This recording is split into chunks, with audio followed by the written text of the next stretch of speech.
آقا دو جہاں صلی اللہ علیہ وسلم نے فرمایا وہ شخص لعنتی ہے جو بندہ اپنے مفاد کے لیے دوسرے مسلمان کو تکلیف پہنچائے۔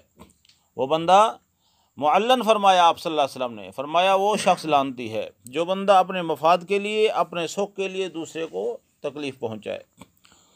حضرات مکرم، انسان کی زندگی تین طرح کی ہوتی ہے۔ ایک زندگی وہ ہے جس کو ہم کہہ دیتے ہیں کہ یہ وحشی زندگی ہے، یہ جنگلی جانور کی درندے والی زندگی ہے۔ انسان کہہ دیتا ہے نا کہ یار یہ درندہ صفت انسان ہے۔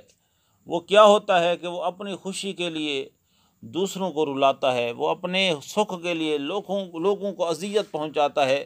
وہ چاہتا ہے سارا زمانہ مر جائے بس میں اکیلا ہی زندہ رہوں۔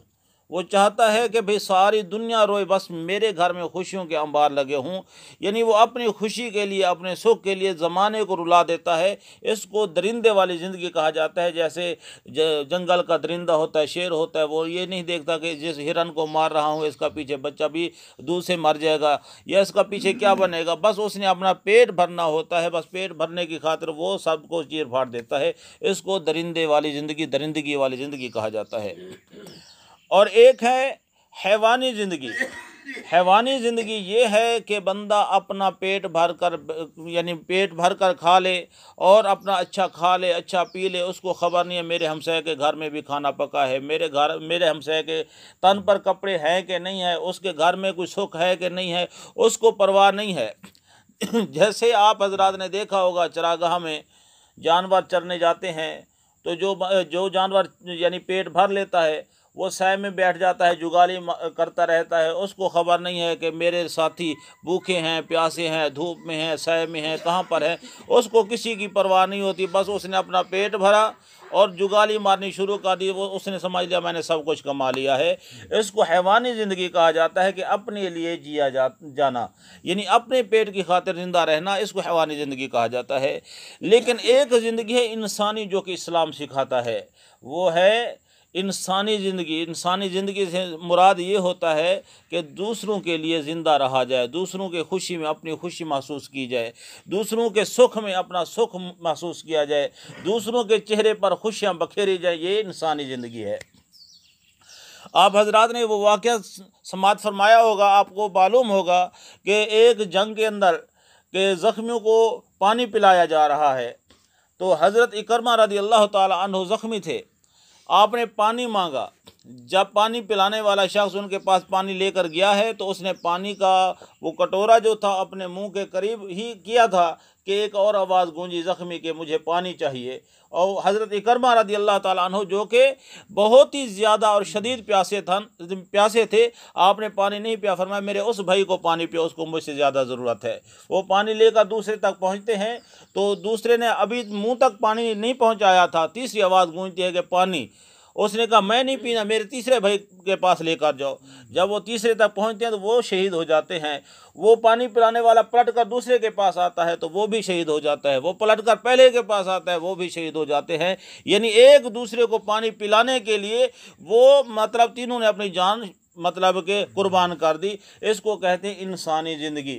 اور رسول اللہ صلی اللہ علیہ وسلم کے صحابہ کی تعریف کرتے ہوئے قرآن پاک کے اندر بھی ہے، اللہ نے فرمایا وَيُؤْثِرُونَ عَلَىٰ أَنفُسِهِمْ وَلَوْ كَانَ بِهِمْ خَصَاصَةٌ، وہ لوگوں پر قربان کر دیتے ہیں حالانکہ ان کو خود کو بھی ضرورت ہوتی ہے۔ اللہ نے فرمایا ان کو خود کو بھی ضرورت ہوتی ہے لیکن پھر بھی وہ دوسروں کو کھلا دیتے ہیں، پلا دیتے ہیں، دوسروں کی خوشی میں اپنی خوشی محسوس کرتے ہیں۔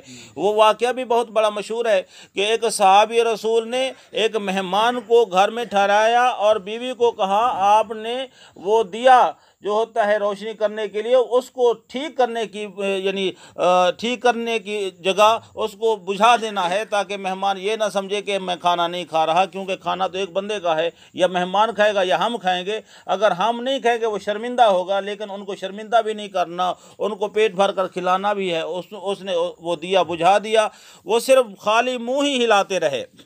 اور حضرت علی کرم اللہ وجہ الکریم کا واقعہ بھی ہے، آپ نے منت مانی کہ بھئی 3 دن روزہ رکھنا ہے۔